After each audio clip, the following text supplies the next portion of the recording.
In your presence I am calm, waiting for the kingdom come.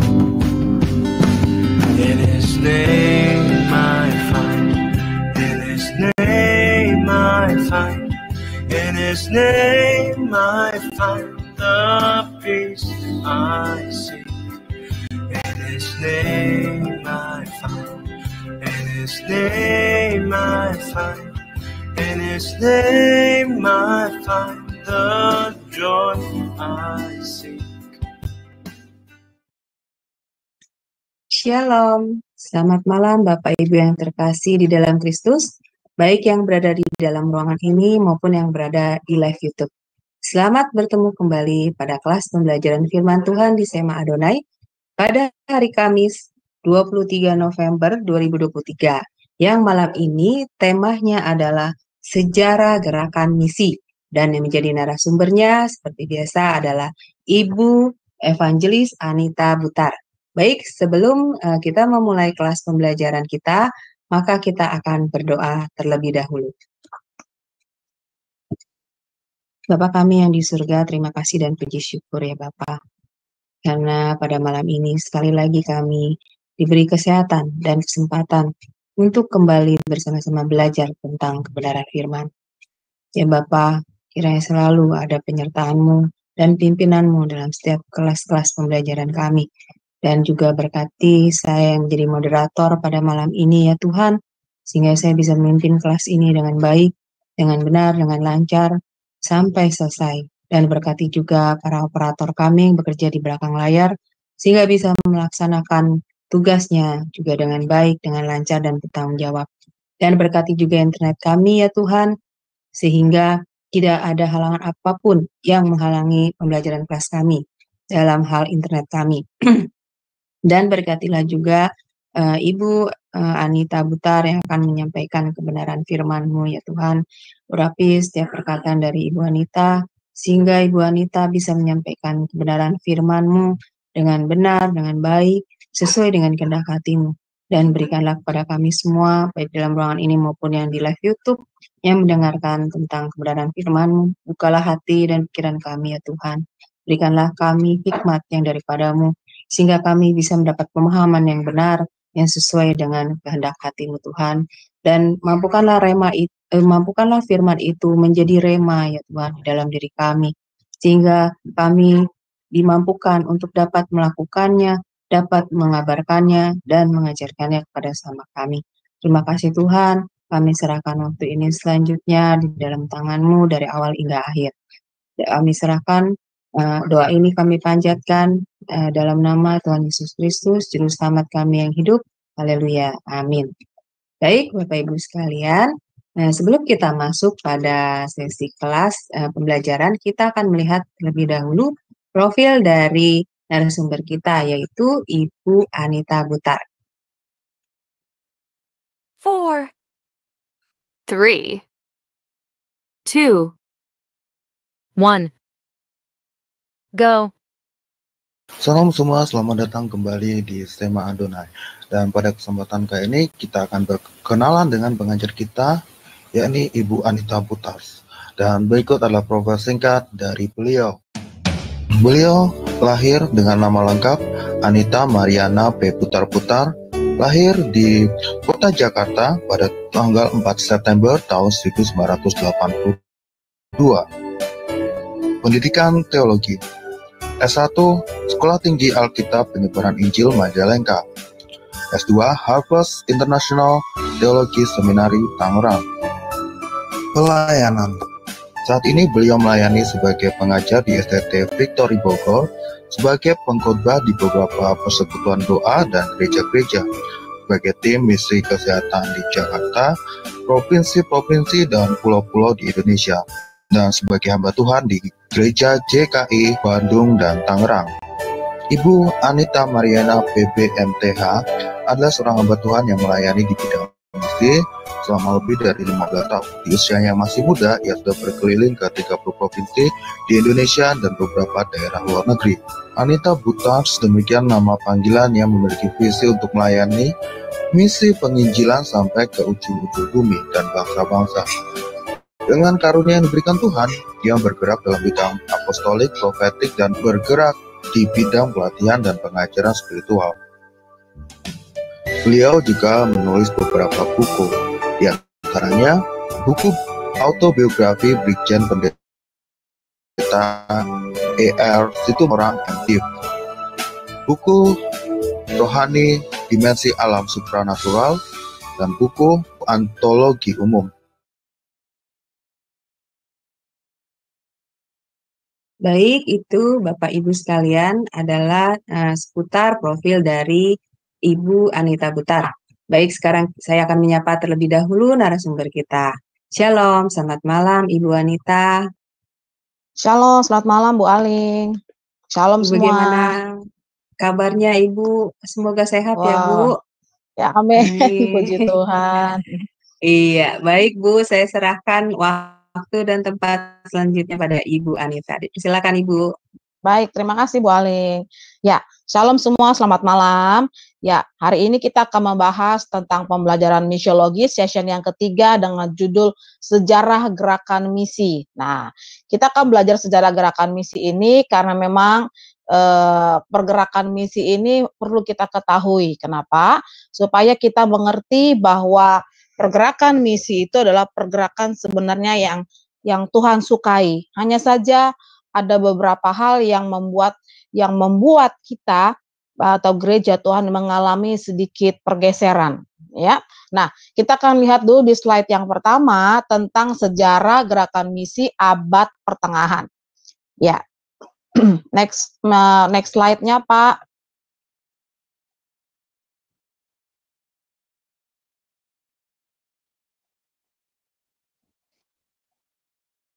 Iya.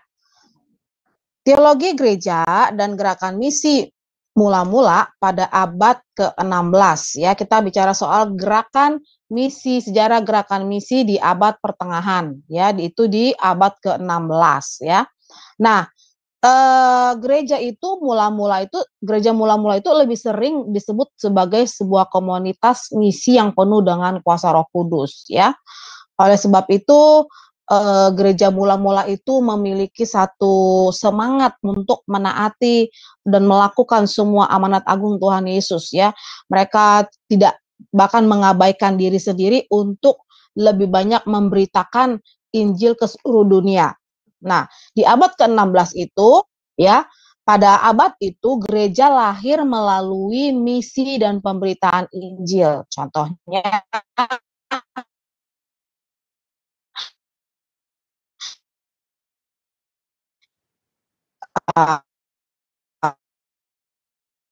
Petrus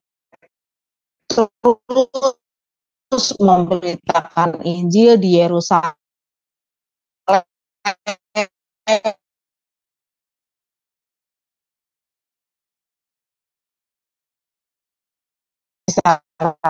Rasul 3:6 itu ceritanya tentang ya Bapak Ibu tahu ceritanya bagaimana kemudian dibaptis. Para rasul memberitakan Injil dengan tanda ajaib di Yerusalem. Kisah Rasul 5 ayat 12 ayat sampai 16 ya. Ada ayat 41 sampai 42 itu cerita tentang perikop tanda-tanda dan mujizat-mujizat ajaib yang dilakukan oleh para rasul. Nah, kemudian juga dari tokoh-tokoh gereja atau tokoh itu tokoh percaya interupsi memberitakan Injil. Kisah Rasul 6 ayat 8. Interupsi Ibu Anita, interupsi. Bagaimana? Ya. Ibu suaranya putus-putus. Ya, Ibu mungkin videonya boleh dimatiin aja kali Bu ya. Suara Ibu putus-putus berat mungkin ya. Iya, internet. Ya, oke. Silakan Bu dilanjutkan. Bagaimana Bu sekarang? Ya. Ya, sudah. Oke, tadi putus-putus ya. Aduh. Iya, tadi sudah oke ya. Oke. Kita lanjut lagi ya. Ya. Puji Tuhan sudah diingatkan ya. Nah, kemudian ya, selanjutnya bagaimana tokoh-tokoh orang percaya ini kemudian mereka turut percaya dan memberitakan Injil dalam Kisah Rasul 6 ya, seperti Stefanus, Filipus, Bartolomeus, Timotius dan banyak lagi, mereka akhirnya ikut turut dalam sebuah penginjilan.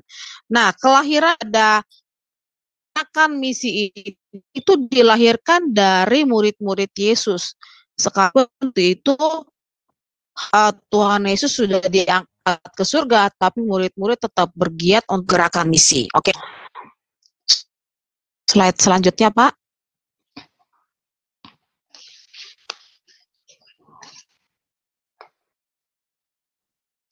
Ya. Lalu kemudian kita lanjut lagi. Masuk kepada teologia, gereja, dan gerakan misi mula-mula pada abad ke-16. Tadi kan sudah ada perjalanan daripada murid-murid Yesus yang melakukan pelayanan misi. Ya, tapi kemudian berbarengan sejak itu mereka kemudian melakukan misi yang lebih sifatnya gereja mula-mula pada waktu itu sangat menaati perintah Tuhan. Mereka memberitakan Injil bukan karena ada badan misi yang mengutus mereka loh, bukan karena ada organisasi yang mengutus mereka atau membiayai mereka, membiayai perjalanan dan sebagainya, tidak. Tetapi mereka melakukan semua kegiatan misi itu karena mereka didorong oleh Roh Kudus. Kita tahu ya dalam Kisah Para Rasul ketika Yesus diangkat ke surga, maka yang pada waktu itu turunlah pencurahan Roh Kudus di mana hari Pentakosta itu ada. Nah, dari situ muncul satu dorongan untuk melakukan misi yang didorong oleh Roh Kudus, ya. Nah, pada abad ke-16 itu gerak para misionaris itu lebih sifatnya personal, pribadi. Kenapa? Karena tadi itu ada dorongan Roh Kudus yang dituntun oleh Roh Kudus. Nah, kita lihat di sini gereja mula-mula itu melakukan misi karena didorong oleh Roh Kudus. Contohnya yang pertama, contohnya seperti Filipus menginjili seorang pembesar dari Ethiopia karena diperintahkan oleh Roh Kudus. Kisah Rasul 8 ayat 26 dan seterusnya. Saya bacakan aja Bapak Ibu ya, nanti Bapak Ibu bisa pelajari ulang ya. Lalu kemudian yang kedua, Roh Kudus membawa Filipus ke Asdod untuk memberitakan Injil sampai ke kota Kaisarea.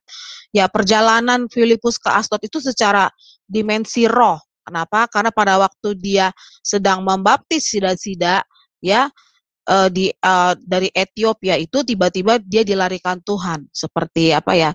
Menembus waktu gitu ya. Tiba-tiba dia sudah dilarikan Tuhan ke Asdod, masuk kepada dimensi rohnya untuk memberitakan Injil sampai ke kota Kaisarea. Jadi ini percepatan yang luar biasa pada waktu itu. Kenapa? Karena hati yang ingin melayani Tuhan, karena hati yang ingin melakukan misi yang didorong oleh Roh Kudus, tuntunan Roh Kudus, maka mereka bergerak dengan sangat cepat kegerakan kekristenan ini karena memang pribadi-pribadi daripada murid-murid Yesus ini mereka bergerak dengan cepat karena dorongan dan tuntunan Roh Kudus. Ya, ini luar biasa. Lalu kemudian yang ketiga, Ananias menginjili Paulus, Kisah Rasul 9 ayat 10 bicara tentang bagaimana Ananias dituntun Tuhan untuk menginjili Paulus. Ya, lalu poin keempat, Saulus memberitakan Injil di Damsyik dan Yerusalem karena dorongan Roh Kudus, Kisah 9. Jadi kita bisa lihat di sini kisah-kisah ini adalah kisah-kisah hamba-hamba Tuhan, para murid-murid Yesus yang melakukan pelayanan misi karena didorong oleh tuntunan daripada Roh Kudus itu sendiri. Ya, nah terus kita lihat lagi Bapak Ibu di slide selanjutnya, yang poin yang kelima. Rasul Paulus memberitakan Injil ke kota Lida atau ke kota Lida, Saron dan Yope karena dorongan Roh Kudus ya. Jadi terus Tuhan itu menuntun orang-orang yang memang memiliki kerinduan dan punya tugas ya, dituntun Tuhan, didorong oleh Roh Kudus sehingga bisa mengerjakan tugas dan tanggung jawabnya. Yang keenam, lalu Petrus menginjili ke kota Kaisarea karena dorongan Roh Kudus di Kisah Rasul 10. Ya, lalu kemudian orang-orang percaya memberitakan Injil ke Fenisia, Siprus, dan Antioquia karena dorongan Roh Kudus. Kisah Rasul 11 ayat 19 sampai 22. Jadi kalau kita lihat dalam Alkitab itu ya Bapak Ibu ya, mereka itu benar-benar melakukan perintah Tuhan. Jadi ketika Tuhan ngomong, Paulus kamu harus ke Makedonia, Paulus kamu harus ke Fenisia. Jadi itu benar-benar mereka mendengar Tuhan itu berbicara dalam kehidupan mereka. Ya, maka tidak heran bagaimana Tuhan sangat memberkati perjalanan mereka dan banyak hal-hal yang ajaib, yang supranatural yang terjadi dalam pelayanan misi mereka. Barnabas memberitakan Injil dan membawa sejumlah orang Tuhan. Ya, jadi bukan saja memiliki hati Tuhan hanya sampai memberitakan Injil saja, tapi mereka benar-benar membawa banyak orang percaya datang kepada Tuhan. Ya, yang 9, Paulus dan Barnabas memberitakan Injil ke Romawi Yunani karena diperintahkan oleh Roh Kudus. Nah, terus mereka mengharapkan Tuhan itu berbicara dan menuntun mereka ketika melakukan pelayanan misi ini. Jadi pada abad ke-16 itu gerakan para misionaris yang dimulai daripada para rasul atau murid-murid Yesus ini, mereka melakukan pelayanan misi itu dengan sistem dengan sifat personal pribadi itu sendiri yang didorong oleh Roh Kudus. Jadi pada waktu itu belum ada badan misi, belum ada gereja, belum ada lembaga pelayanan misi yang mendorong mereka, ya, berbeda dengan saat ini ya. Nah, kita bisa lihat perbedaannya Bapak Ibu, nanti saya akan bahas di slide-slide selanjutnya ya, bagaimana pergerakan misi di abad-abad saat ini. Nah, saya mau cerita dulu sedikit Bapak Ibu, saya juga melakukan sebuah pelayanan misi awalnya karena memang didorong oleh keinginan gitu ya, satu sifat pribadi yang memang ada satu kerinduan yang sangat besar untuk memberitakan Injil. Tapi bagaimana caranya, pada waktu itu saya belum mengenal Tuhan, lalu saya mengambil keputusan untuk waktu itu di sekolah teologi ya.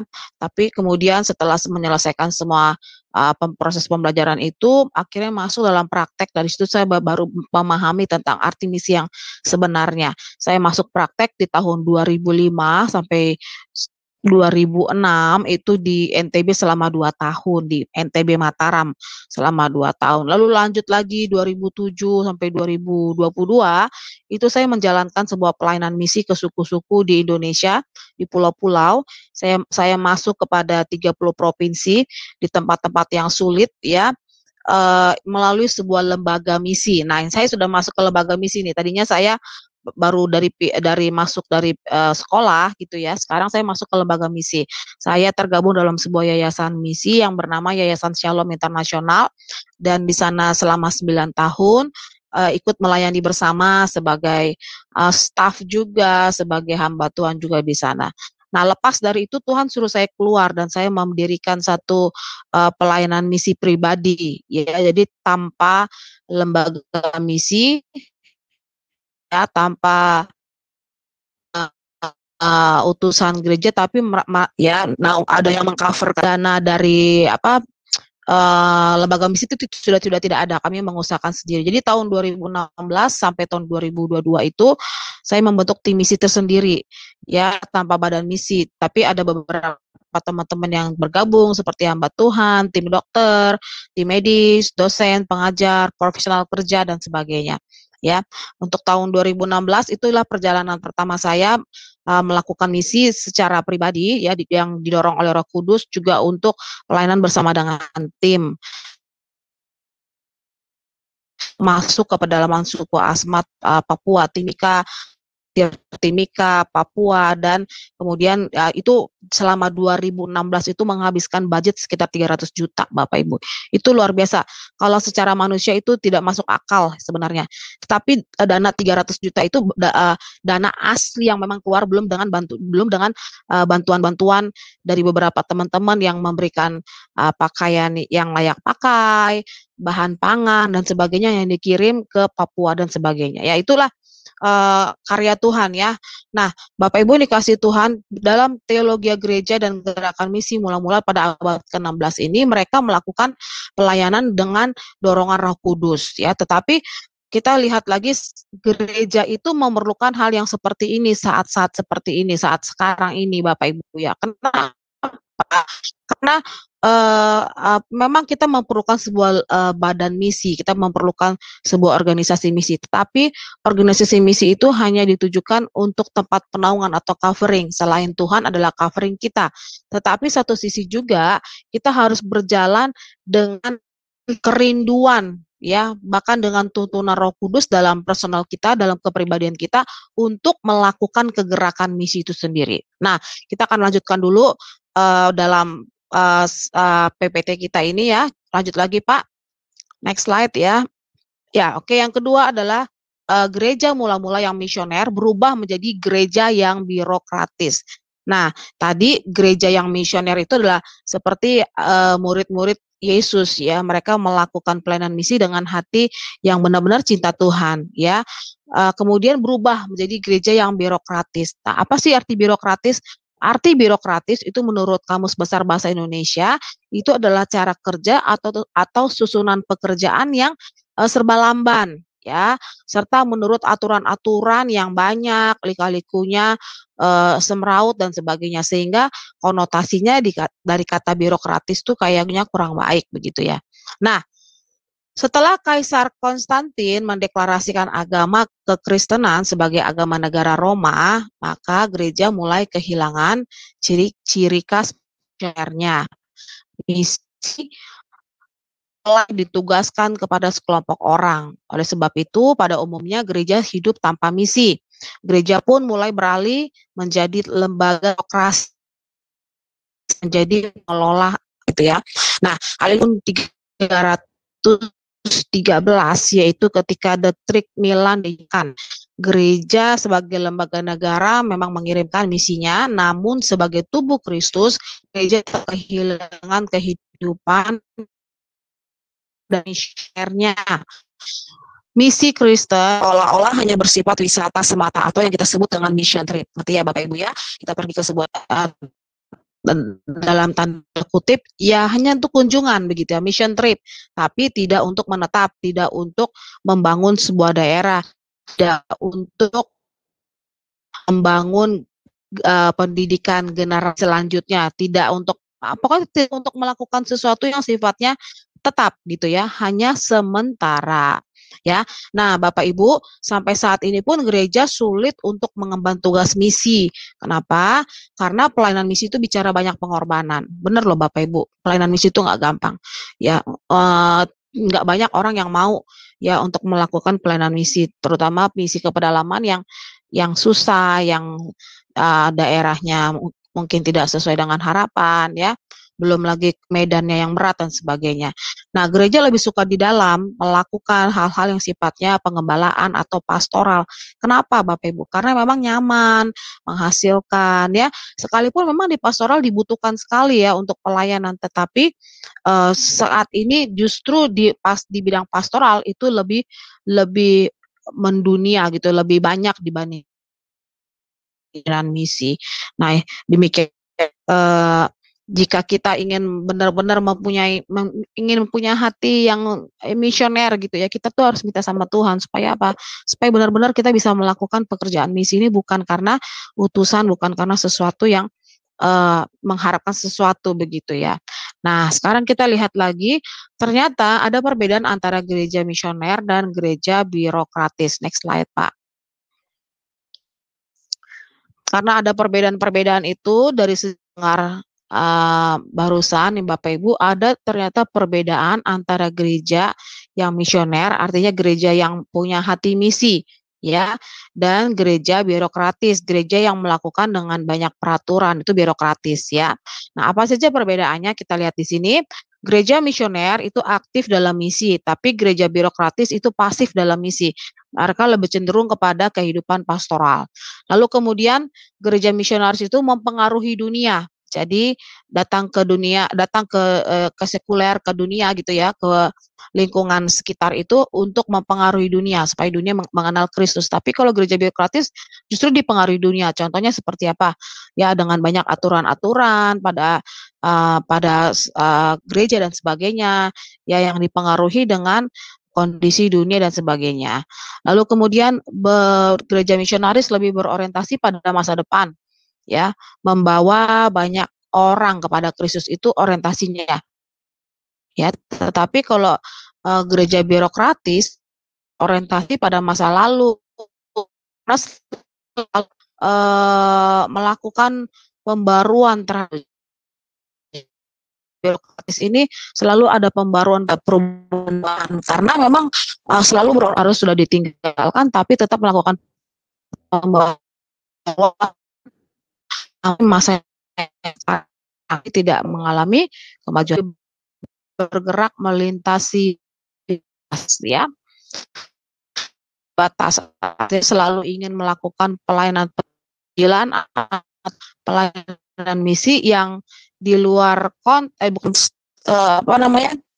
yang batas. Tapi kalau gereja birokratis itu dia hanya berdiam diri, ya akan sangat sulit ya. Lalu kemudian gereja misioner memberikan dan menerima tantangan, ya hatinya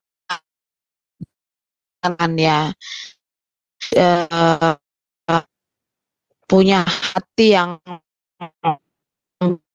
dalam, tapi gereja birokratis dari tantangan. Kenapa?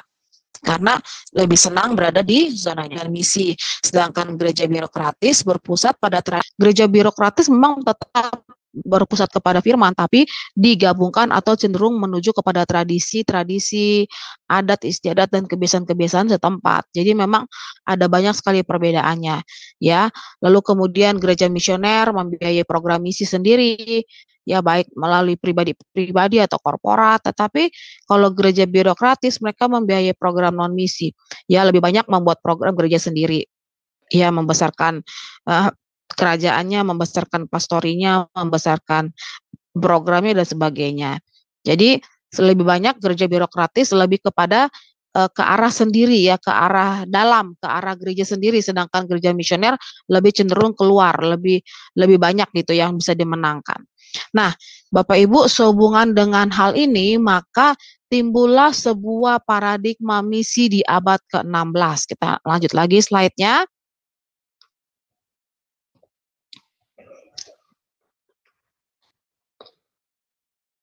Ya. Nah, timbullah sebuah paradigma misi di abad ke-16. Jadi ceritanya ketika gereja itu sudah menjadi birokratis, tadi kan kita sudah lihat ya perbedaannya yang gereja misioner dengan gereja yang birokratis. Ketika gereja sudah menjadi gereja birokratis, maka semangat untuk melakukan misi dan pemberitaan Injil itu semakin lenyap, semakin habis. Ya. Nah, pada era masih abad 16, gereja juga sedang menuju kepada tahap pemulihan, Bapak Ibu. Kenapa? Karena memang mereka sudah terbawa dengan arus dunia, ya. Nah, komunitas memiliki keinginan untuk melakukan pelayanan misi.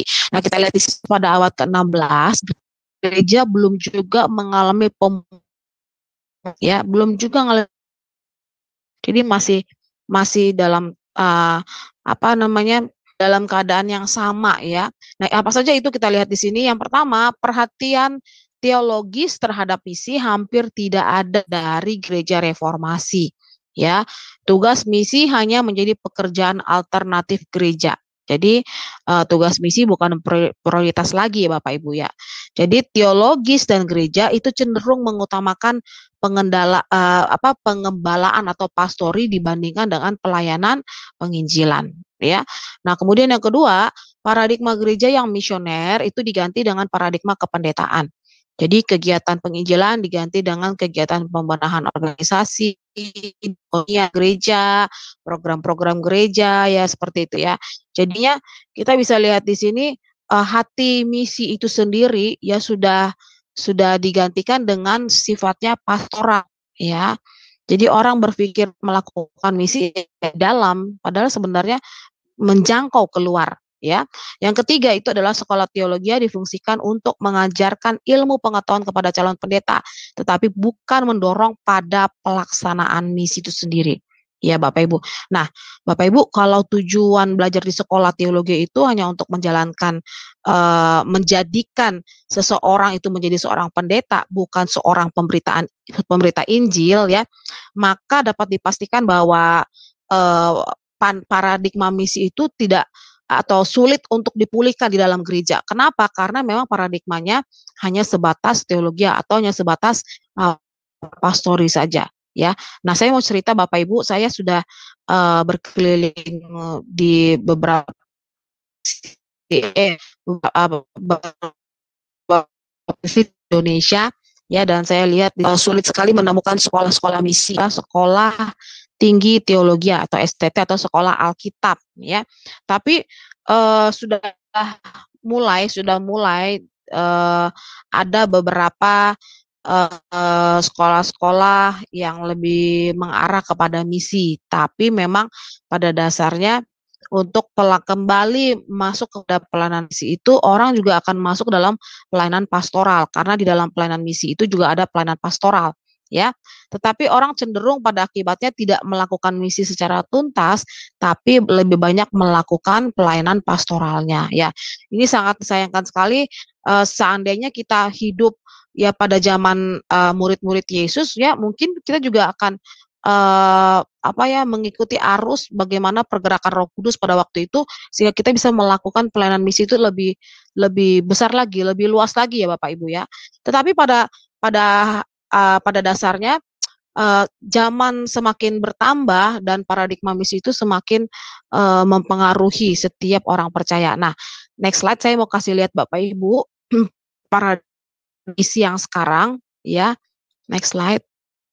Nah, ini adalah paradigma misi ya, bagaimana seharusnya gereja itu mempengaruhi dunia atau yang disebut evangelisasi. Harusnya gereja itu melakukan sebuah penginjilan ke dalam dunia, ya. Tetapi justru yang sekarang ini justru zaman sudah semakin modern ini justru malah dunia mempengaruhi gereja atau yang disebut sekularisasi. Makanya nggak heran Bapak Ibu, banyak sekali gereja-gereja di dunia barat, dunia-dunia yang berkembang, mereka mengalami kemerosotan. Kenapa? Karena pemikiran mereka adalah pemikiran humanisme sekuler, artinya pemikiran-pemikiran yang sudah, mendunia. Mereka berpikir dengan sains semua dapat dibuktikan tanpa iman kepada Tuhan. Nah, sering kali sekularisasi itu dibawa ke dalam gereja. Hamba Tuhan jadi banyak yang beralih profesi, menjadi pengusaha atau pebisnis ya dengan alasan mungkin untuk memenuhi kebutuhan dari pelayanannya. Benar Bapak Ibu, itu memang bisa bisa untuk menjadi sesuatu yang memang harus dikerjakan begitu ya. Usaha sih kalau menurut saya ya, malah harus karena untuk mensupport diri sendiri dalam ladang pelayanan. Tapi tidak harus melulu atau tidak terus-menerus mengerjakan atau berkecimpung di dalam hal itu. Jadi lupa fokus utamanya adalah untuk penginjilan. Nah, kalau sudah terbawa hamba Tuhan dengan jumlah mungkin nominal yang sangat besar, dengan hasil usaha yang sangat besar, lama-lama kan, ini salah ya, sesuatu yang salah begitu ya. Tanpa Tuhan ya kita pasti akan lemah begitu ya. Jadi harus fokus juga.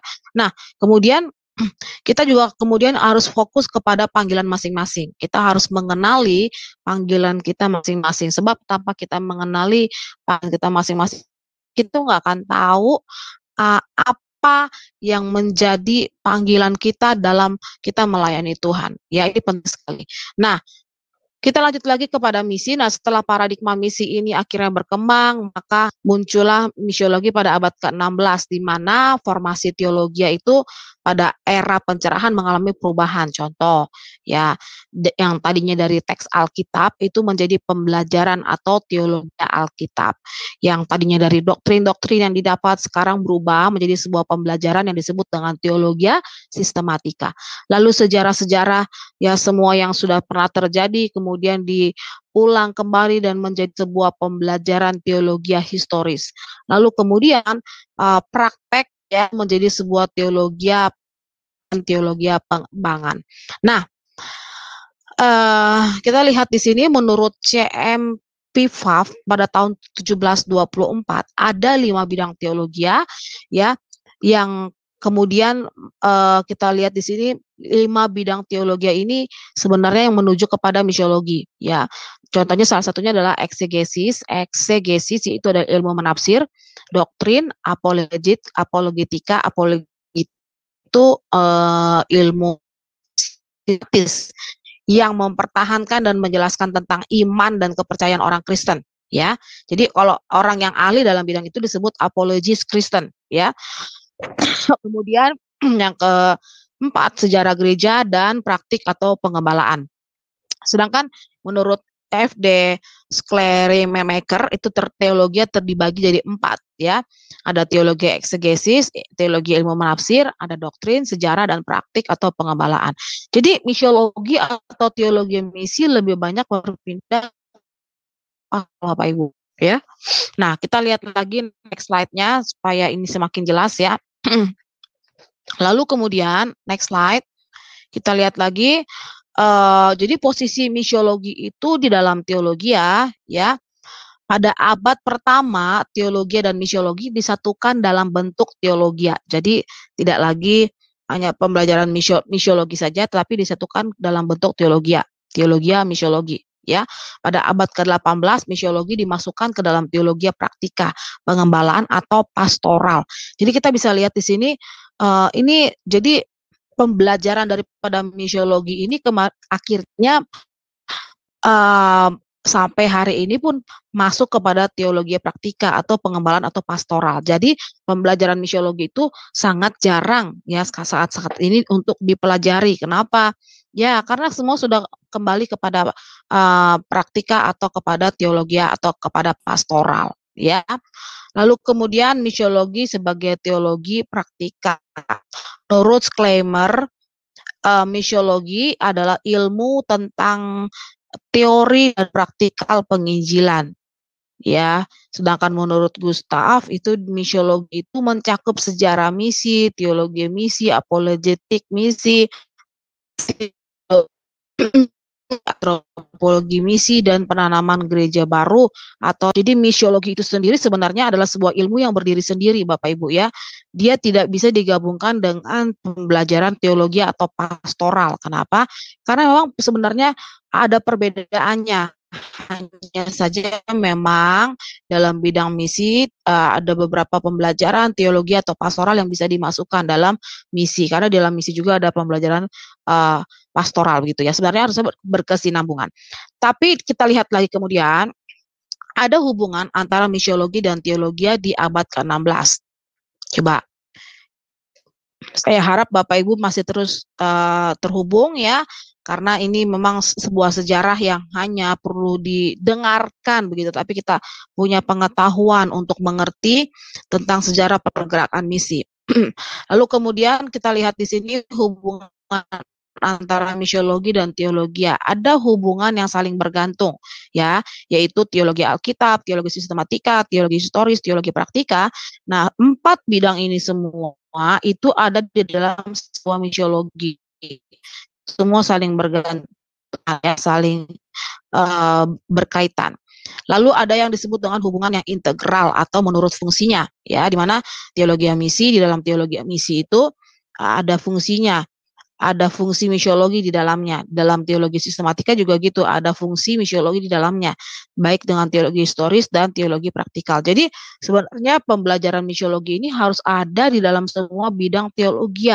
Sehingga apa? Sehingga kita ini bukan untuk hanya mempelajari pengetahuan, tapi kita ini mau untuk mengembangkan ya hati misi itu sendiri supaya apa? Supaya dalam setiap pembelajaran teologi itu kita punya hati yang benar-benar mau penjangkauan jiwa. Kita ini bukan church planting Bapak Ibu ya. Kita bukan hanya membangun gereja, enggak, tapi kita harus berusaha untuk Christ planting. Christ planting itu menanam Kristus di dalam setiap jiwa-jiwa. Itu yang paling penting ya. Tetapi orang melihat hasil itu adalah church planting itu sendiri ya. Ketika orang sudah lihat church planting, wah itu sudah hebat. Padahal sebenarnya tidak melulu harus seperti itu, tapi Christ planting, membangun Kristus di dalam diri setiap jiwa-jiwa itu juga sangat penting ya.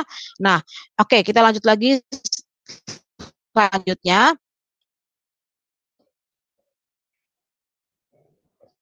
Slide selanjutnya, Pak. Ya, hubungan yang bebas. Yang poin yang ketiga yaitu hubungan yang bebas. Jadi, teologi Alkitab, teologi sistematika, teologi historis, teologi praktika, ya semua itu berdiri sendiri sehingga sifatnya bebas, ya. Jadi masing-masing punya teologi sendiri-sendiri tanpa memasukkan teologi atau misiologi di dalamnya. Lalu kemudian yang keempat, hubungan yang bebas tetapi berkaitan atau komplemen, ya, di mana hubungan semua ini pada akhirnya itu kan melahirkan pandangan bahwa ada misiologi sebagai ilmu teologi.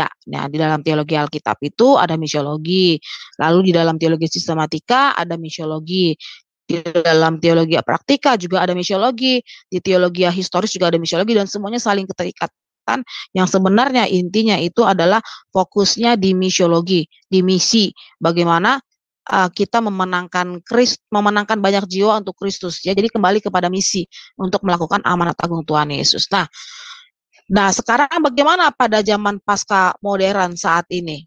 Ya, nah kita lihat lagi slide selanjutnya. Modernisme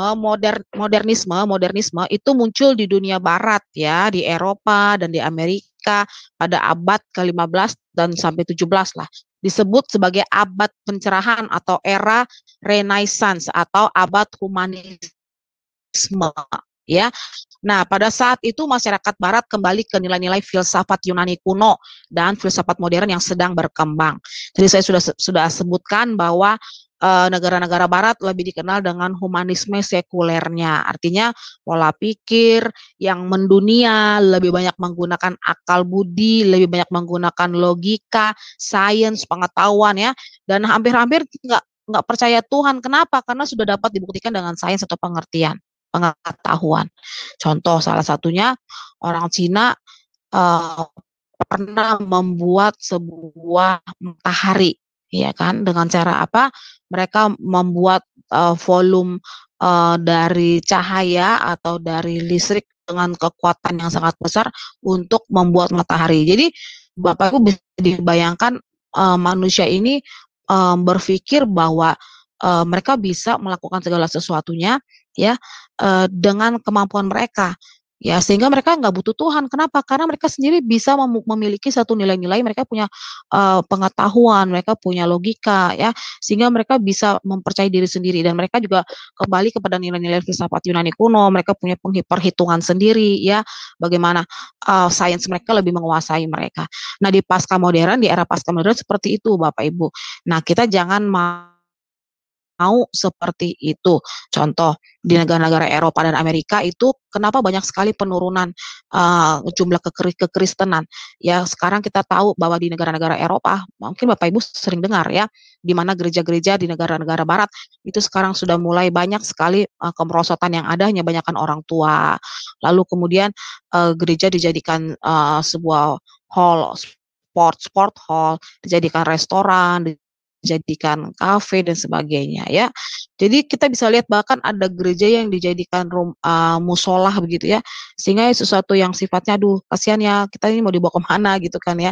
Tapi sekali lagi Bapak Ibu dikasih Tuhan, kalau gereja bangkit, saya percaya kegerakan di mana untuk menjangkau jiwa-jiwa itu akan segera tiba, di mana lawatan dan penuaian itu akan terjadi ya.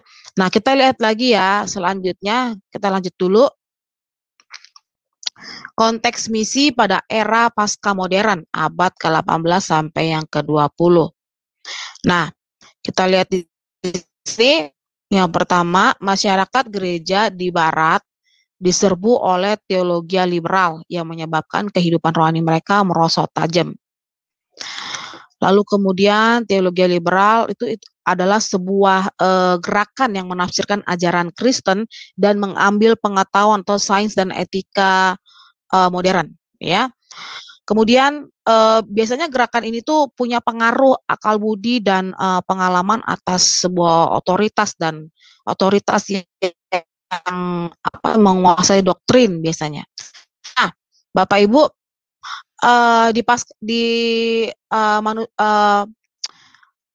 pada konteks misi di era pasca modern ini, ya, kita lihat bahwa masyarakat gereja barat itu bisa mempengaruhi gereja-gereja di seluruh belahan dunia. Tapi sekali lagi semua kembali kepada manusianya dan tuntunan Roh Kudus pastinya, ya. Dan yang kedua kita lihat lagi Allah, iman, dan Alkitab dan gereja itu semakin diabaikan, sementara kecenderungan untuk mengejar kenikmatan daging itu semakin kuat. Ya, kita bisa tahu lah di dunia ini perkembangan kebejatan manusia itu semakin jadi ya Bapak Ibu ya. Kalau di zaman dulu kan fasilitas tuh nggak sebanyak yang sekarang ya kan. Semua kebutuhan itu tidak tidak seperti zaman sekarang ya. Zaman dulu itu orang penuh dengan pengharapan untuk mempunyai sesuatu begitu ya. Atau orang juga bisa melakukan sesuatu yang lebih besar untuk Tuhan karena mereka memang memiliki hati dengan kemurnian begitu. Tapi saat ini itu susah. Kenapa? Karena ada begitu banyak fasilitas, kemegahan dunia yang memang ditawarkan iblis. Karena kenapa? Karena kecanggihan teknologi ya. Lalu yang ketiga, pada era pasca modern dunia barat dilanda kehancuran ekonomi yang parah dan mempengaruhi seluruh dunia. Ya, nanti di waktu-waktu ke depan Bapak Ibu mungkin sudah pernah dengar tentang end times ya, akhir zaman, bahwa sekarang juga di era saat ini juga modernisasi ini juga akan ada kehancuran ekonomi yang parah katanya kan, dan bahkan mempengaruhi seluruh dunia. Nanti di mana dunia akan menjadi satu kekuasaan dan disitulah antikris 666 itu akan berkuasa. Ya, jadi pada waktu itu nanti untuk melakukan penginjilan akan sangat sulit. Jadi harus sekarang ini Bapak Ibu ya untuk melakukan penginjilan. Ya, puji Tuhan. Yang keempat, masyarakat mulai mencari pasangan hidup yang dapat menjawab problem-problem yang dihadapi pada era itu, sehingga mereka udah nggak lagi mikir agamanya apa, seiman atau enggak ada Bapak Ibu. Jadi itu kekristenan semakin merosot. Jadi benar-benar kita mengalami satu penurunan ya, tidak lagi mengalami peningkatan tapi mengalami penurunan. Oke, selanjutnya. Yang kelima. Next slide. Yang kelima, muncul kekuatan-kekuatan baru yang menantang modernisme yang mengandalkan akal budi, seperti bangkitnya semangat keagamaan di kalangan non-Kristiani yang menentang agama Kristen Barat yang telah tercemar oleh budaya liberal, ya. Lalu kemudian bangkitnya gerakan Pentakosta, ya. Itu juga salah satunya untuk menekan perasaan dalam beragama, ya. Mereka memiliki pengalaman hidup penuh dengan Roh Kudus, ya. Maka hal ini itu sebagai bentuk penolakan terhadap gereja-gereja yang penekanannya kepada akal budi, sains, pengetahuan, dan sekuler yang mencolok. Maka bangkitlah gerakan Pentakosta. Ya, kemudian yang ke-C, bangkitnya paham komunis di Asia, Afrika, dan Amerika Latin sebagai penolakan terhadap gereja lebih banyak menggunakan akal budi. Jadi ada komunitas-komunitas yang lebih on fire ya dari Costa. Lalu kemudian yang kedua di abad ke-18 sampai yang ke-20. Lagi lanjut. Ya, saya tetap bertahan. Haleluya. Ya, lanjut lagi strategi misi pada era pasca modern. Nah, kita lihat di sini ya, misi semakin besar terjadi, maka beberapa strategi misi dijalankan pada era pasca Bapak Ibu. Ini adalah beberapa strategi misi. Masa lalu masih dipertahankan, yaitu misi yang masih bergandengan tangan dengan kolonisme itu adalah negara-negara jajahan yang dikuasai gitu ya. Jadi dengan kata lain tuh pelayanan misi banyak diadakan di daerah kolonial barat ya. Akibatnya agama Kristen identik dengan pemahaman kolonial ya. Contoh Indonesia kan pernah dijajah oleh Belanda ya kan. Nah, pengaruh-pengaruh dari kolonial itu negara-negara yang menjajah kita ya, negara-negara dari barat itu mempengaruhi ke dalam, mempengaruhi ke Indonesia ya. Jadi Kemudian kita lihat lagi yang kedua, semua gereja harus melakukan missio Dei, yaitu Allah Bapa dan Roh Kudus, melakukan misinya Tuhan, mengutus gerejanya ke dalam dunia. Ya, artinya Injil harus diberitakan ke seluruh dunia ya sampai tiba kesudahannya. Ya, lalu kemudian yang ketiga, Injil diberitakan melalui pelayanan sosial seperti membangun panti asuhan, panti jompo, sekolah-sekolah, sekolah umum, sebab pemberdayaan masyarakat, perkebunan, peternakan, pengawas bakti sosial dan lain-lain. Nah, saya teringat waktu kami pergi ke Papua, pesisir Timika, itu kami bawa beberapa alat-alat untuk jaring tapi lalu kami mencari akar-akar tanaman, kan mereka kan karena mereka ada di pesisir ya, mereka tuh tanaman-tanamannya itu semua tanaman-tanaman yang hidupnya di air. Jadi kita cari cara bagaimana bisa untuk mengembangkan potensi daripada wilayah setempat. Jadi kalau kita datang ke sebuah tempat itu bukan hanya mission trip, hanya kunjungan sementara, tapi kita harus survei terlebih dahulu dan lihat apa yang bisa dibuat atau apa yang bisa dilakukan oleh kita sebagai orang, sebagai misioner itu, sebagai orang yang punya hati misi untuk mengasihi sekitar. Jadi konsepnya bukan hanya kepada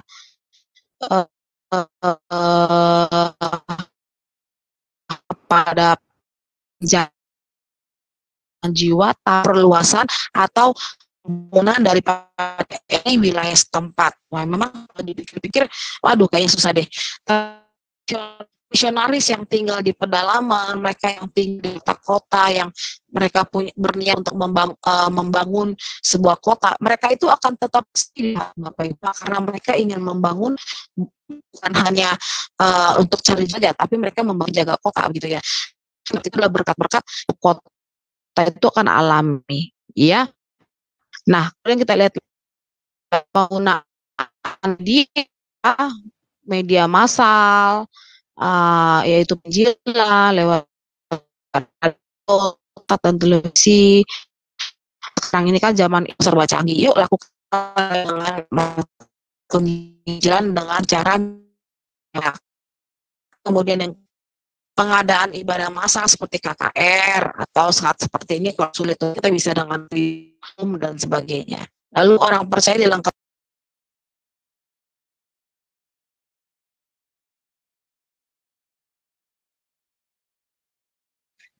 Iya, harap bersabar ya Bapak Ibu. Ya, Ibu Anita terpental ya sudah balik kembali. Tapi belum ada ininya. Sebentar ya Bapak Ibu sabar. Oke, sorry ini Iya. Kepental Ibu. Jaringan ya Bu. Iya, silakan Ibu. Halo. Iya, Iya. silakan Bu. Oke, saya masuk lagi ya. Jaringannya Iya. aduh. Ya kita berdoa cari kita bisa lebih baik ya. Amin. Oke, kita tinggal dikit lagi selesai ya. Dikit selesai. Nah, kita masuk di strategi misi pada era pasca modern ya. Yang pertama, tadi sudah benar Pak? Yang ketujuh, oke. Ini sudah benar.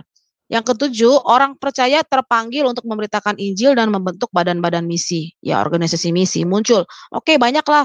Kita bisa buka lembaga-lembaga misi, kita bisa buka organisasi misi, tapi harus ada yang bergerak. Ya, bukan hanya lembaga misinya saja, tapi harus ada orang yang bergerak untuk masuk sampai kepada tempat-tempat yang terpencil sekalipun. Gereja turut memperjuangkan keadilan, perdamaian dunia, dan melestarikan lingkungan. Landasan yang digunakan adalah adat, budaya, dan misi amanat agung, bukan amanat agung Tuhan Yesus ya. Nah, next kita akan belajar tentang misi lintas budaya dan misi kontekstual. Ini memang pelajarannya agak saya kita bisa mengerti pembelajaran tentang misi kontekstualisasi, yaitu misi yang menekankan tempat sebagai dasar pijakan ya. Jadi secara kontekstual, apa yang harus dilakukan secara kontekstual. Ya itu nanti saya akan dibahas di minggu ke depan. Lalu kemudian 10 pembebasan, yaitu misi yang membebaskan manusia dari kemiskinan, kebodohan, dan penyakit dan sebagainya. Ya, ke-11 misi oleh kaum profesional, yaitu pelayanan misi oleh segala lapisan umat. Jadi Bapak Ibu, kalau saya cerita lagi ya, jadi kalau saya mau pelayanan misi itu saya bukan bawa orang-orang awam, justru saya bawa orang-orang. Contoh, waktu masuk pelayanan misi ke pedalaman, kalau Bapak Ibu lihat dari profil saya itu kan kenapa banyakan saya ada di belakang pesawat atau belakang helikopter. Belakang helikopter ya. Saya mau kasih tahu Bapak Ibu, mereka itu orang-orang yang bukan hanya apa namanya? Orang-orang yang tidak ya bukan orang yang tidak punya pekerjaan. Mereka adalah dosen, mereka adalah dokter, mereka profesional kerja gitu ya. Ada juga di situ, ada penterjemah.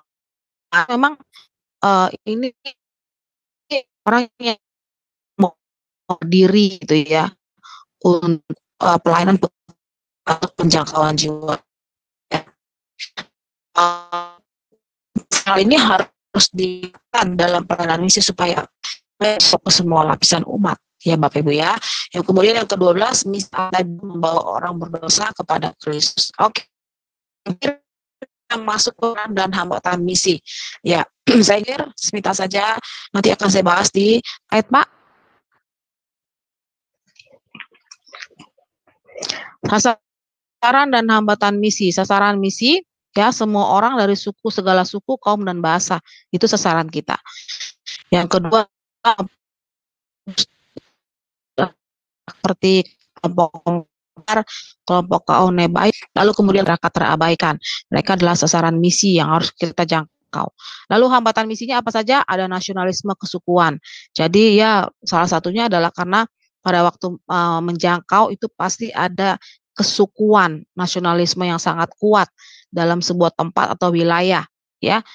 Tapi sekali lagi seorang misionaris tidak akan terpengaruh dengan nasionalisme atau kesukuan itu, ya. Ya mereka kan belajar. Jadi orang-orang pelayan misionaris ini yang mau masuk ke Indonesia, mereka tuh harus belajar bahasa Indonesia dulu di Salatiga, Bapak Ibu. Jadi tuh mereka nggak bisa langsung masuk terus kemudian mereka langsung penginjilan, nggak bisa. Kenapa? Karena komunikasi mereka tuh harus komunikasi yang benar begitu ya. Jadi mereka harus sekolah singkat untuk mereka belajar bahasa dulu ya. Setelah itu mereka baru masuk ke daerah yang di mana Tuhan menuntun mereka untuk mereka masuk. Ya, lalu kemudian B, pola hidup Kristen. Pola hidup Kristen harus benar, ya, bukan menjadi Kristen-Kristen yang sembarangan. Betul, karena mereka kan menjadi contoh dan teladan di waktu ke depan. Kemudian sekularisme dan apa itu sekularisme? Sekularisme konsep jadi bahwa ada pemisahan antara agama dan istilah. Jadi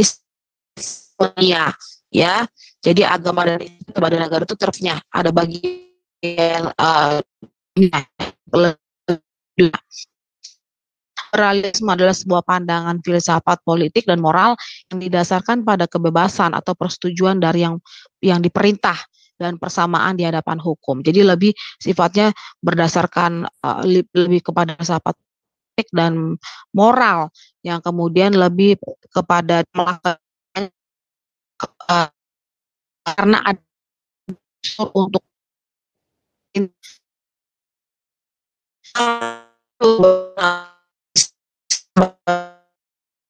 bahas 3 ini yang paling bisa Bapak Ibu bisa lihat sebenarnya untuk pelayanan misi ini sangat sulit menggunakan kekuatan meredakan segala sesuatunya itu karena hati Tuhan. Oke, slide-nya sudah selesai. Saya percaya memang kelihatan jarang, tapi kita juga perlu tahu. Halo, kedengaran ya? Iya, iya Bu, dari tadi putus-putus sebenarnya Ibu Anita. Iya, jaringan ya Bu, sangat buruk ya. Iya, betul. Habis hujan di sini ya. Iya, iya, Iya, oke. tapi puji Tuhan bisa selesai Oke, juga. kita lanjut lagi ya. Ya, Jadi saya, ya, ya, iya, saya silakan izinkan Ibu. ya Bu, kalau mau yang bertanya ya Bu, silakan. Iya, iya, baik. Baik, terima kasih Ibu Anita untuk pemaparannya. Kalau ada gangguan ya dari internet Ibu, tapi ya masih bisa ketangkep oleh kami, puji Tuhan. Ya, baik, sebelum kita masuk pada Ya, sesi tanya jawab dan diskusi, kita terlebih dahulu akan melihat acara-acara dari Sema Adonai ya seminggu ke depan, dan juga channel-channel yang relay ke YouTube. Iya, baik Bapak Ibu yang terkasih dalam Kristus. Saya akan membacakan acara channel Sema Adonai untuk besok, yaitu di hari Jumat 24 November 2023 di jam 19.00 waktu Indonesia Barat. Di kelas Sema Adonai akan kembali ada pembelajaran firman, tapi kali ini materinya adalah tentang pelajaran Kristologi. Dan sudah masuk seri ke-13 ya Bapak Ibu, jadi materi pembelajaran kelas ini berlanjut. Dan temanya kali ini adalah pekerjaan Yesus masa kini. Dan yang menjadi narasumbernya seperti biasa Pak Pendeta Daniel Palungan, dan yang menjadi moderatornya adalah Ibu Aling, saya sendiri. Kemudian di hari yang sama, hari Jumat, di jam 21.00 waktu Indonesia Barat, di Sema Adonai masih ada kelas pembelajaran firman terakhir. Dan kali ini materi pembelajarannya adalah mengenai pelajaran sejarah penebusan. Dan temanya kali ini adalah celaka yang menimpa Raja Saul dan keturunannya. Dan menjadi narasumbernya seperti biasa Pak Pendeta Yudi Lengkong dan moderatornya adalah Ibu Heni. Selanjutnya di hari Sabtu 25 November 2023 di jam 19.00 waktu Indonesia Barat, di Sema Adonai akan kembali ada kelas pembelajaran firman dengan tema menuju tempat berkat yang Tuhan sediakan. Dan ini diambil dari Nats Kejadian 12 ayat 1 sampai 2. Dan yang menjadi narasumbernya adalah Pak Pendeta Bram Manaha dan moderatornya adalah Bro Agus. Selanjutnya masih di hari yang sama, di hari Sabtu di jam 21.00 waktu Indonesia Barat, di Sema Adonai masih ada kelas pembelajaran firman terakhir. Dan kali ini materinya adalah mengenai materi konseling. Temanya kali ini dari tema konseling kita adalah apa itu fobia. Nah ini seru ya Bapak Ibu untuk kita ketahui dan kita belajar ya tentang apa itu fobia. Dan yang menjadi narasumbernya seperti biasa Pak Pendeta Dedi Kurniawan MTH dan moderatornya adalah Ibu Ali. Selanjutnya saya akan membacakan channel yang relay ke YouTube. Di antaranya channel Sema Adonai, channel Omihen, channel Gereja YouTube, channel KH Lirai TV, channel Pendalaman Alkitab, channel Nebu Ali, channel Garnet Sidan, dan channel Rin Jumat. Dan untuk renungan pagi, itu diadakan di Sema Adonai ya Bapak Ibu setiap hari dari Senin sampai Sabtu dimulai dari jam 5.30 pagi dan dilayani oleh hamba-hamba Tuhan yang memberkati. Jadi mari bergabung ya Bapak Ibu semua untuk mengikuti renungan pagi dari Sema Adonai.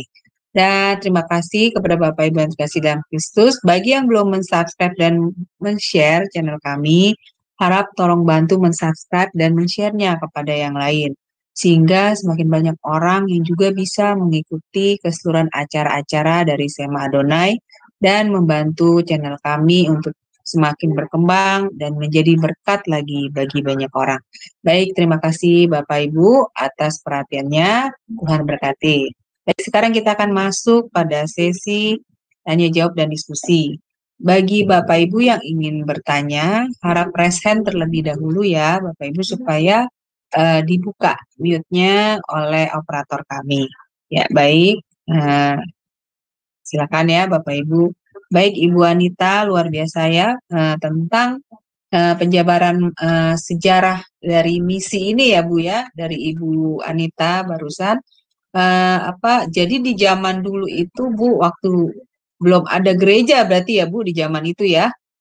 Itu mereka mengadakan gerakan misi itu karena dari keinginan pribadi ya Bu berarti ya, dan dorongan Roh Kudus ya ketika masa itu ya. betul Bu. Iya, Tapi betul. justru Justru ketika gereja mulai ada itu berubah ya Bu. Jadi misi itu bukan lagi bersifat misionaris tapi birokratif tadi ya Bu, seperti itu ya. Ya, Jadi lebih ke dalam ya, ke dalam. Jadi misinya ke dalam gereja itu sendiri ya Bu ya. Seperti itu betul ya. Bu, betul. Pengembangan dalam gereja itu sendiri berarti ya Bu, lebih sebenarnya padahal arti dari misi itu sebenarnya justru harus tadi seperti Ibu bilang ya, mengenalkan Kristus kepada masing-masing orang ya Bu ya. Iya, harus Bukan keluar, harusnya jangkauannya keluar. betul, harus lebih luas ya. Nah, yang saya mau tanyakan nih Bu mengenai Ya, tadi Ibu Anita ada mengatakan panggilan ya. kita nih Bu. Nah, yang saya mau tanyakan, bagaimana Bu kita tahu panggilan kita itu di mana gitu? Nah, itu bagaimana Ibu Anita? Ya, Ya, silakan Ibu. pastinya kalau untuk mengetahui panggilan kita kan Bapak Ibu pasti sudah tahu apa yang Tuhan taruh dalam kehidupan Bapak Ibu. Contoh, saya awalnya nggak tahu kalau saya punya panggilan sebagai hamba Tuhan. Tapi pada waktu itu hati dan kerinduan saya itu selalu ingin dekat dengan Tuhan. Saya selalu pengen tahu tentang pembelajaran Alkitab. Lalu kemudian hal-hal yang sifatnya rohani saya kejar, kemana saya kejar gitu ya. Jadi makin lama saya makin mendalami kenapa ya ada satu kerinduan yang dalam kehidupan saya untuk melayani Tuhan. Contohnya seperti itu ya. Dan kemudian pasti ada dorongan yang kuat. Roh Kudus pasti akan menuntun, Roh Kudus pasti akan berbicara baik melalui firman Tuhan, baik melalui hamba Tuhan, baik melalui intuisi kita, ya bisa juga melalui panca indera kita. Tuhan juga bisa berbicara langsung dengan kita karena Dia Tuhan yang hidup ya. Jadi memang untuk mengetahui panggilan kita juga harus mengenali diri kita sendiri. Ya kita harus tahu apa sih sebenarnya yang menjadi sesuatu yang menjadi kerinduan kita yang lebih dalam. Nah, bicara panggilan juga bisa dengan mengisi kuesioner. Ada beberapa kuesioner yang memang dibuatkan dengan formula yang sudah baku, yang kemudian akhirnya orang ketika menuliskan panggilannya, dia tahu dia bisa mengisi kuesioner itu panggilan apa yang memang ada padanya. Dan juga biasanya dibarengi dengan temperamennya seperti apa, melankolis kah, macam-macam, itu ada 4 temperamen ya. Jadi itu nanti dihubungkan. Nah, untuk tahu caranya bagaimana kita tahu panggilan kita adalah bagaimana kita itu seperti punya passion ya, punya sesuatu yang memang kita pegang erat-erat ya, itulah panggilan kita. Tapi sekali lagi menuju kepada panggilan itu juga berhubungan dengan 5 jawatan. Apa saja itu jawatannya? Yang pertama adalah rasul, yang kedua adalah nabi, yang ketiga adalah penginjil, yang keempat adalah pendeta gembala. Yang kelima itu ya gembala.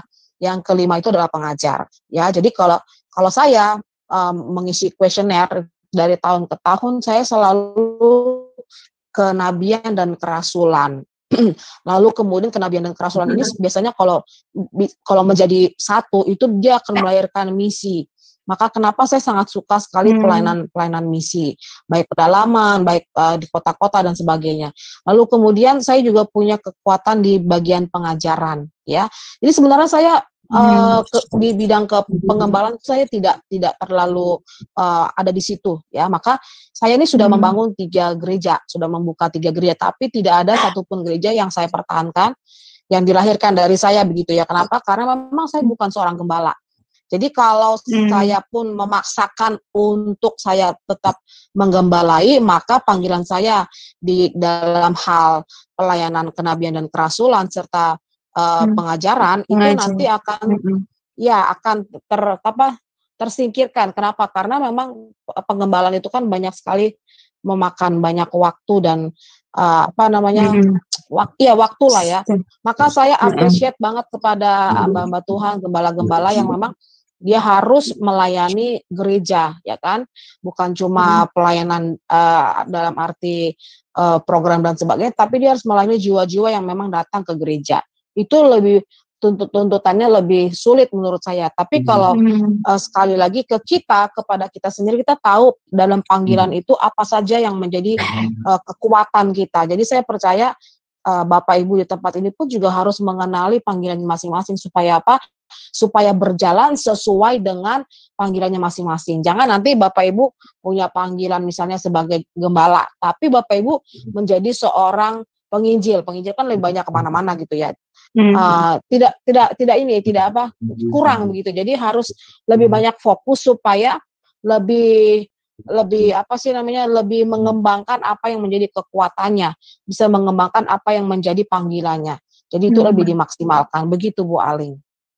Berarti ini ada peran gereja juga ya Bu untuk mengatai umatnya ini panggilannya kemana gitu ya Bu, betul ya? Karena kalau maksudnya gereja punya peranan yang besar ya Bu untuk maksudnya membimbing umatnya itu ke arah panggilan sesuai panggilan mereka gitu ya, membimbing gitu ya. Jadi jadi orang-orang yang memang mempunyai karunia misalnya kayak ibu ya, kenabian, rasul dan pengajaran ya itu harusnya ditempatkan di mana seperti itu ya Bu ya, yang cocok dengan panggilan mereka seperti itu ya. Iya, betul. Betul. Nah, ini kalau tadi Ibu menjabarkan materi bahwa gereja sekarang ini lebih banyak ke birokrasi ya, Bu. Maksudnya birokratif ya mereka. Nah, ini berarti untuk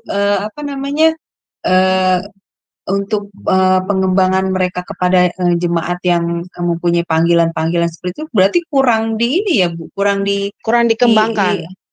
Iya, seperti itu ya, Bu ya. Berarti ya. Iya. Jadi suam-suam. Makanya kenapa ada muncul aliran-aliran karismatik, Pentakosta. Kenapa? Karena mereka ingin mendobrak sesuatu yang biasa-biasa begitu. Mereka pengen haus cari Tuhan gitu. Jadi ya ada sesuatu yang memang ada perbedaannya. Maka kenapa akhirnya timbul beberapa aliran-aliran gereja gitu. Iya, karena apalagi mereka itu punya karunia panggilannya kenabian, kerasulan seperti pasti mereka ya nggak mau ya Bu pelayanannya kalau tidak sesuai dengan panggilannya gitu ya. Ya, kalau soal panggilan saya percaya, kalau soal panggilan Bu Aling, saya percaya di gereja birokratif pun mereka punya panggilan. Cuma di gereja birokratif mereka punya panggilan, tapi tidak dikembangkan, tidak dieksplos gitu loh, pokoknya tidak diangkat begitu. Jadi mereka punya panggilan, tapi hanya ya udah sebatas itu aja, sesuai dengan peraturan, ada peraturan, nggak boleh melewati peraturan, nggak boleh melewati batasan begitu. Jadi kalau itu tetap dilakukan, ya mereka nggak akan berkembang. Mereka akan tetap hanya mengikuti aturan-aturan yang ada di birokratif itu sendiri. Tapi kalau bisa menembus itu, bisa keluar dari peraturan-peraturan yang manusia buat itu dalam tanda kutip, ya dia akan melampaui batas. Kenapa? Karena Tuhan kita kan Tuhan yang tidak terbatas, ya kan? Peraturan manusia yang membuat, tapi peraturan Tuhan itu lebih luas dan lebih dalam menurut saya. Jadi ya sebenarnya kalau mau untuk berkembang ya dari diri kita sendiri, kita juga harus keluar gitu. Kita harus berani mengeksplor diri kita, apa saja yang ada pada kita yang harus kita kembangkan, seperti itu Bu Aling. Iya, saya pahami Bu. Jadi jangan membatasi diri dengan peraturan-peraturan yang di gereja tempat yang kita ikuti ya Bu. Jadi harus menggali lagi potensi kita ya Bu ya, untuk bisa keluar menjadi berkat lagi bagi banyak orang seperti itu ya Ibu Anita ya. Nah ini yang saya mau tanya lagi Bu, di zaman sekarang kan karunia, maksudnya menjadi nabi atau rasul sudah tidak ada ya Bu, tapi karunianya ya, karunia kenabian dan kerasulan ya seperti itu ya Bu. Nah ini saya kurang paham Bu. Saya bahas ini. Iya. Ya, saya kurang paham. Ini saya suka sekali ya. Saya suka sekali dengan pertanyaan ini. Kenapa? Karena semua skripsi saya, tesis saya itu bahas tentang hal ini. Nah, kita perlu tahu bahwa yang disebutkan jawatan itu kan ada 5. Ya, sekalipun Tuhan Yesus itu sudah ke surga, tapi yang disebut dengan jawatan itu masih ada. Ya. Waktu Tuhan Yesus kembali ke surga, kita tahu ada 12 rasul yang masih ada tinggal di bumi dan mereka melakukan pelayanan penginjilan, pelayanan misi sampai semua bangsa itu mengenal Tuhan, ya kan? Nah, 5 jawatan itu sampai saat ini tuh masih ada dan semua baik rasul, nabi, semua itu tetap berdiri pada porsinya. Efesus 4 ayat 12 dikatakan bahwa gereja itu akan sempurna ketika ada rasul-rasul, ketika ada nabi-nabi, ketika ada para penginjil-penginjil, ada penggembala dan ada pengajar. Jadi kalau kelima daripada jawatan ini tidak ada di dalam gereja, maka gereja itu belum sempurna. Tapi kalau dalam satu gereja itu muncul 5 jawatan dengan orang yang berbeda pastinya ya, atau mungkin ada satu orang yang punya 2 jawatan ya dan lebih, itu bisa saling menguatkan gereja itu sendiri. Jadi kita tidak boleh berpikir kalau jawatan itu tidak ada lagi, hanya ada karunia-Nya, enggak. Tapi jawatan rasul itu ada, jawatan nabi itu ada, sampai hari ini jawatan penginjilan, jawatan penginjil, jawatan gembala, dan jawatan pengajar itu masih ada. Oke lah, mungkin kita bilang, kan sekarang masih eksis lah kalau penginjil kita tahu. Oke, kalau gembala setiap gereja pasti ada, pengajar juga pasti ada. Tapi yang nggak kelihatan tuh nabi sama rasul, kan benar ya Bu ya? Nah, iya Bu. Tapi kalau kita lihat, kalau kita lebih dalami lagi, ternyata yang ya, rasul ini tuh ada, ya rasul dan nabi ini ada. Bahkan mereka punya komunitas sendiri, ya. Ada ada seorang bapak yang menjadi bapak atas rasul-rasul di seluruh dunia, itu ada di Amerika, ya. Juga ada para nabi, ya. Ada para nabi yang memiliki jawatan nabi-nabi, itu semua juga ada, punya komunitas masing-masing. Jadi jawatan ini tidak akan pernah mati, ya, seiring dengan Tuhan Yesus naik ke surga, tidak. Tapi jawatan ini masih ada di bumi, jawatan ini masih bekerja, jawatan ini masih berfungsi. Jawatan ini kelimanya justru harus dikembangkan ketika jawatan ini menjadi sempurna adalah ketika gereja itu ada di 5 jawatan ini, Bu. Tapi kalau gerejanya di 3 jawatan hanya ada di gembala, penginjil, pengajar, itu nggak sempurna. Kenapa? Karena firman Tuhan ajarkan bahwa ketika kelima jawatan itu ada, maka gereja akan semakin sempurna. Ya, jadi kita nggak bisa bilang nggak ada rasul, nggak ada nabi, nggak ada. Itu hanya pemikiran manusia saja. Tetapi yang sebenarnya nabi, rasul, dan semua kelima jawatan itu semuanya masih eksis. Nah, jangan-jangan Bu Aling nih rasul nih ya yang bicara malam hari ini. Amin. Ya kan? Atau mungkin Ibu Aling ini seorang gembala, kita kan nggak tahu ya. Jadi coba explore diri masing-masing supaya kita bisa tahu jawatan dan panggilan kita itu apa. Ya, kenapa itu perlu banget Bapak Ibu ya, supaya apa? Supaya kita mengenali diri kita dan kita bisa mengembangkan apa yang sudah Tuhan percayakan. Nah, ini kan sebenarnya iblis coba-coba mensabotase manusia dengan apa? Pengetahuan, teknologi, dengan pikiran manusia, ya kan? Udahlah, seperti tadi Ibu bilang, di masa mujizat dan anugerah itu udah nggak ada lagi, itu zaman pada waktu Yesus hidup. Enggak, kata siapa? Hari ini justru lebih berlimpah-limpah dari zaman-zaman yang sebelumnya. Jadi demikian dengan jawatan-jawatan dan panggilan itu saat ini tuh sebenarnya harus lebih muncul, harus lebih banyak. Kenapa? Karena kan Tuhan ini sudah mau datang, kan begitu ya. Sudah mau end times kan, akhir zaman. Jadi memang itu jawatan itu dan semua yang sudah Tuhan berikan itu sebenarnya harus diangkat, explore ya, supaya benar-benar lawatan Tuhan itu terjadi, penuaian, penjangkauan jiwa-jiwa terjadi, baru Tuhan datang, kita diangkat bersama dengan Tuhan, kan begitu ya Bu ceritanya, sesuai firman Tuhan pastinya. Seperti itu Bu Aling. Iya betul Bu. Ya Bapak luar biasa ya Bu, materi malam ini memberikan saya satu pengertian tentang misiologi itu seperti itu ya. Jadi memang kita harus seperti rasul-rasul zaman dulu ya Bu, yang mempunyai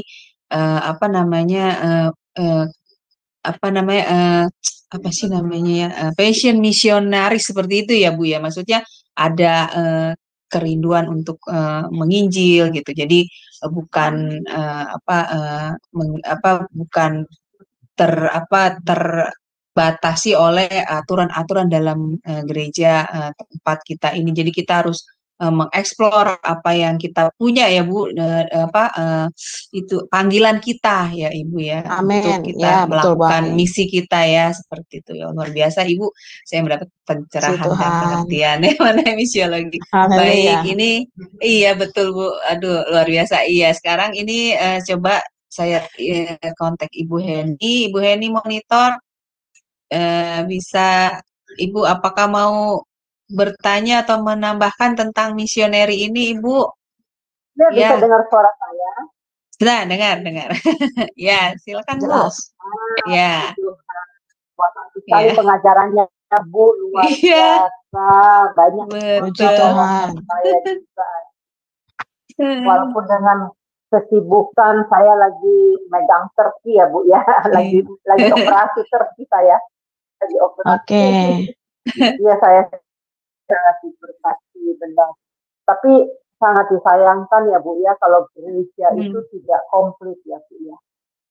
Jadi Betul, Bu. Iya, tadi saya nangkap Ibu katakan orang banyak yang punya pengetahuan teologi tapi tidak punya beban misi ya.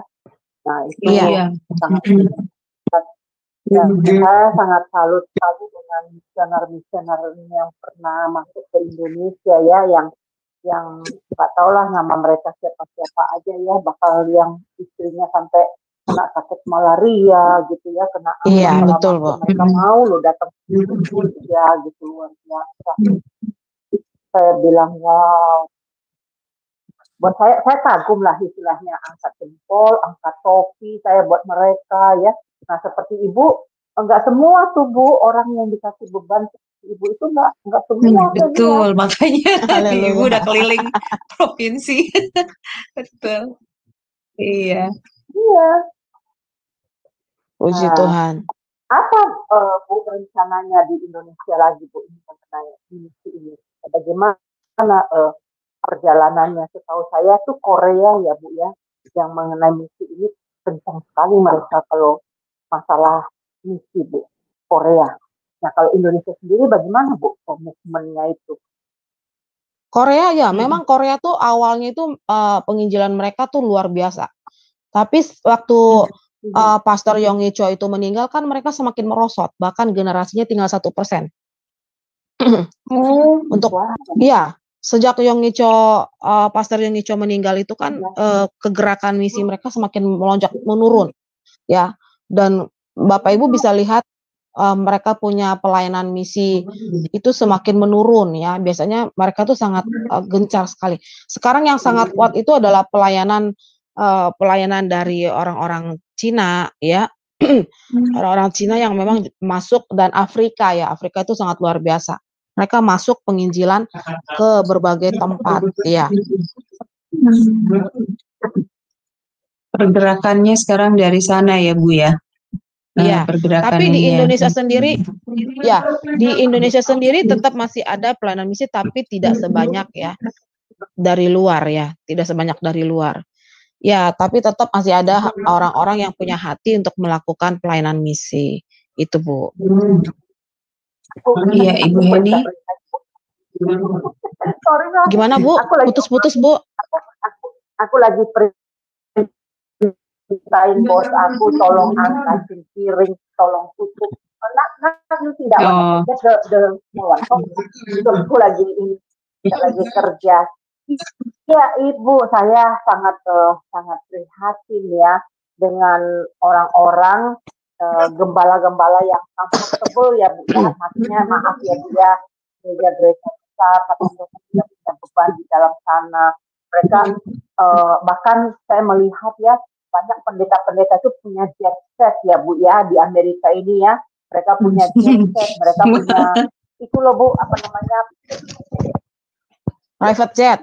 Itu Iya, jadi mereka tuh Bu. Private jet kan Bu? Iya. Betul.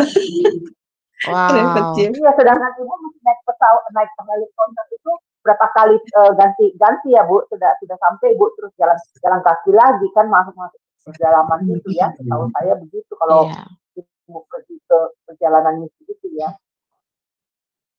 Sebenarnya ini ya, apa namanya? Iya Bu Heni, silakan.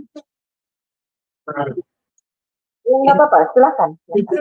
Iya silakan Nak, nggak apa-apa Ibu, lanjutkan. Saya mau cuci tangan, saya mau kasih lihat. Iya. Oh, enggak ya, itu tadi saya bilang itu pekerjaan misi itu loh, saya bilang luar biasa ya. Betul. Luar biasa. Coba lanjutkan dulu. Iya, iya baik Ibu Heni. Iya, Pak. Iya Ibu Anita, padahal di Tolong Indonesia, mute saya dulu, Ali. iya, padahal di mana di Indonesia ini masih banyak sekali ya Ibu pedalaman-pedalaman yang memang belum dijangkau ya Ibu berarti ya oleh pengkabaran Injil ini ya. Iya, Bu. Jadi belum semuanya ya Bu, karena saya melihat kemarin waktu saya kuliah ya Bu ya, itu di RBO itu saya kan dapat ada sekali gitu pelajaran misi juga ya, misiologi, dan itu saya dikasih lihat slide oleh dosen saya itu Bu, bahwa Asia ada daerah terpencil yang sama sekali belum tersentuh ya Bu oleh pengkabaran Injil gitu. Jadi penduduknya Masih itu sama banyak, Bu sekali Ali. belum, iya, makanya masih banyak sekali yang belum terjangkau ya Bu. Nggak usah kita Betul, lihat luar negeri ya Bu, dan negara kita sendiri ya. Makanya tadi betul. Bu Andita mengatakan bahwa di Indonesia sendiri kurang ya Bu untuk pekerjaan misi itu ya ke daerah-daerah pedalaman terpencil ya. Padahal Indonesia itu, kalau menurut saya memang dari Sabang sampai Merauke itu kan masih banyak ya Bu, suku-suku yang terasing gitu di dalam Betul, yang Bu. iya tinggal di pedalaman itu ya Bu. Jadi mereka sama sekali belum terjangkau oleh Injil ya Ibu, seperti itu ya. Sayang sekali ya Bu Anita, karena ya ini yang disebut ya mereka jadi lebih mengembangkan gerejanya ya secara birokratif ya Ibu. Karena begitu juga ya Bu ya, seperti Iya. itu. Tapi ada juga gereja-gereja memang di Indonesia yang mereka mengadopsi suku-suku di Indonesia, ya. Ada beberapa gereja-gereja yang mereka mengadopsi suku-suku di Indonesia. Jadi tidak semua memang gereja seperti itu di Indonesia, tapi juga ada beberapa gereja-gereja yang punya beban hati misi, mereka punya hati misionaris ya, mereka punya hati misi, dan mereka juga penjangkauan dengan cara mengadopsi.